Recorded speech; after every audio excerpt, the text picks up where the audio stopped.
You grew up in a quiet suburb. Your father sold insurance and sighed a lot. Not angry, just exhausted.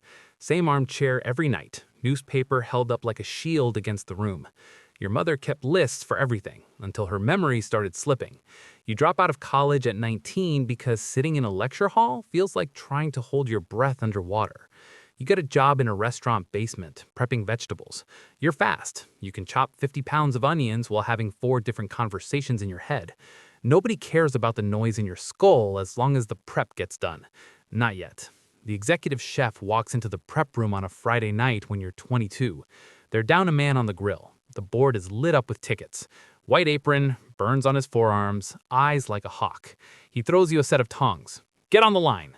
It's chaos. Fire, shouting, grease, tickets printing in a continuous, deafening rhythm. You step up, and for the first time in your life, the noise outside matches the noise inside. Your brain clicks into gear.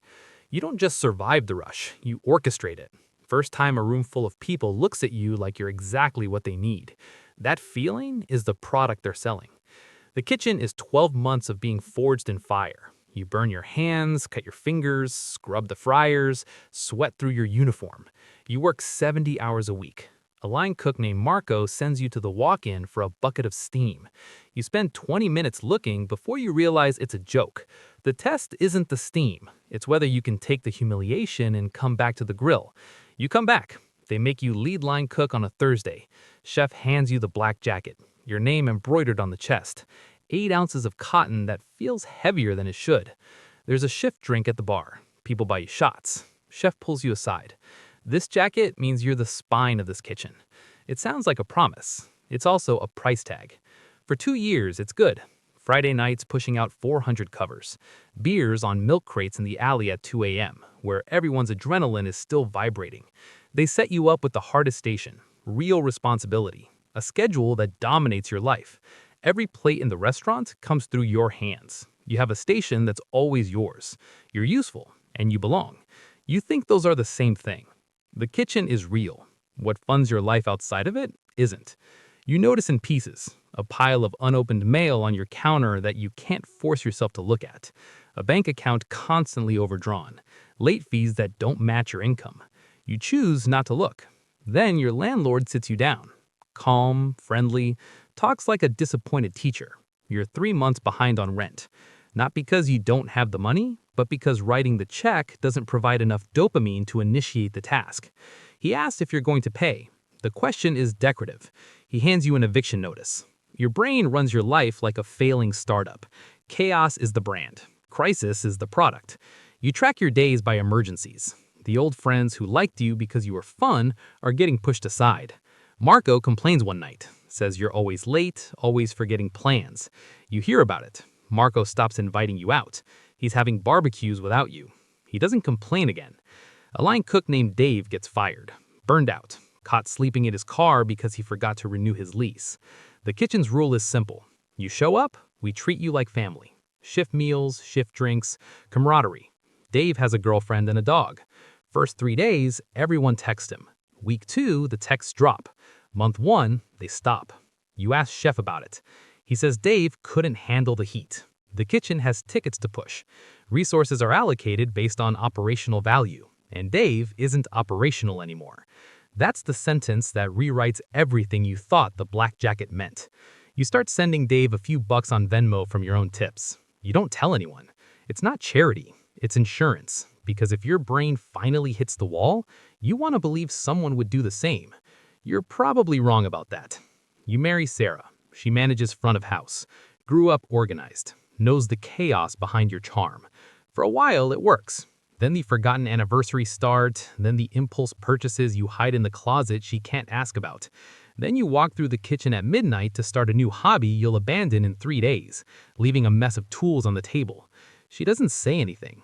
The silence between you develops a weight. There's one night you'll never forget. A massive holiday buyout, 600 courses in 3 hours. The sound is a wall of shouting and searing meat that scatters your thoughts a quarter mile ahead.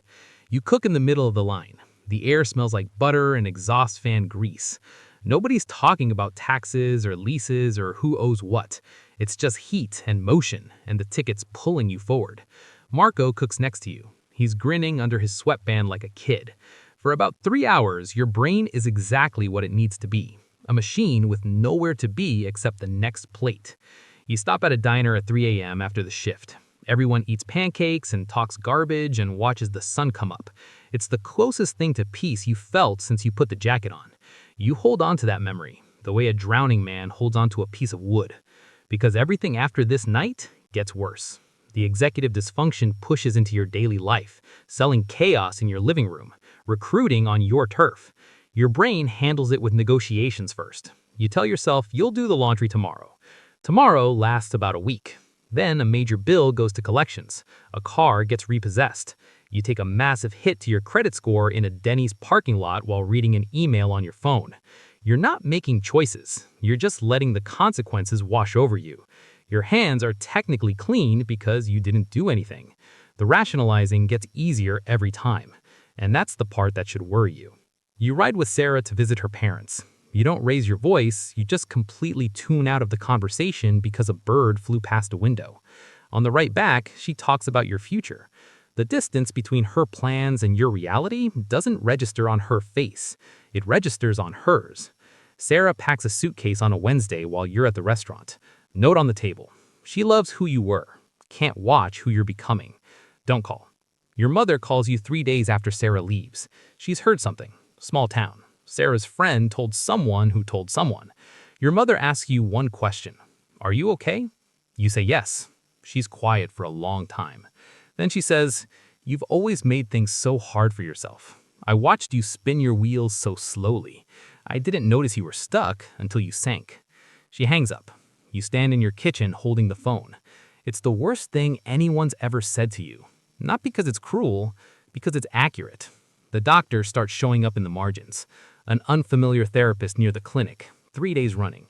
A new psychiatrist who asks questions about your childhood. A friend gets diagnosed, gets medication in 2 hours. Someone's getting help. You feel it too. You do the math one night at the kitchen. You've been untreated for 30 years. In that time, you've lost roughly $40,000 in late fees, forgotten subscriptions, and impulsivity. You've been present during 3 burned bridges. You've lost jobs. You've lied to yourself daily during routine tasks. Any single one of those is a failure. Combined, under the weight of it all, it's decades. Your entire adult life reduced to a diagnostic chart. The jacket on your back isn't just cotton. It's a coping mechanism you wear in public. Every hour you work wearing it is another frame of distraction your brain is collecting to avoid filing the actual paperwork of your life. You've built a life that looks like passion, fast-paced, your name on a menu, and every piece of it is a symptom. A doctor finds you at your breaking point. They know your history, your report cards, your bank records, ADHD severe combined type. You're on the spectrum. They offer medication for clarity. They hand you a prescription. 1 week, you don't fill it. You go to chef and tell him you're done. Not moving to another kitchen, just leaving. He's quiet for a while. Then he nods. You leave the jacket, the line, the rush. You hand Marco your favorite knife. He holds it for a second. Doesn't argue. Cook safe, kid. You load your life into a truck and drive until the restaurant is in the mirror. You take the first pill in a pharmacy parking lot. 45 minutes later, something terrifying happens. It gets quiet. The television turns off. There is only one thought in your head at a time.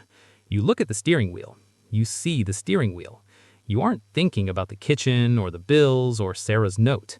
You just see the wheel. You put your head on the steering column and cry. You don't cry from relief. You cry from grief. You mourn the 30 years you spent playing life on legendary difficulty while everyone else had the instruction manual. You land in a small corporate job. Data entry, spreadsheets, quiet work that pays enough. You rent a place above a coffee shop. The espresso machines in morning vibrate like an idling ticket printer. You eat alone, not because you want to, because you've forgotten how to connect with people outside of a crisis. A woman at the office asks you to fix a formatting error on her Excel sheet. You do. She brings you coffee the next day. You talk for 10 minutes. She's divorced, has a kid, works in logistics. Normal. Entirely normal. She asks if you want to get dinner sometime. You say yes. At the restaurant, you ask what you did before this. You say you were a chef. She asks why you quit. You say you needed a change. She accepts it. Over dinner, you notice yourself sitting perfectly still, listening to her words, tracking the conversation without effort. Old hardware running on new software. She notices you're attentive. You smile. Second date goes better. Third date, she sees a scar on your forearm from a grill burn. Actually from a panic attack where you dropped a pan of hot oil, and asks about it. You lie. She believes it.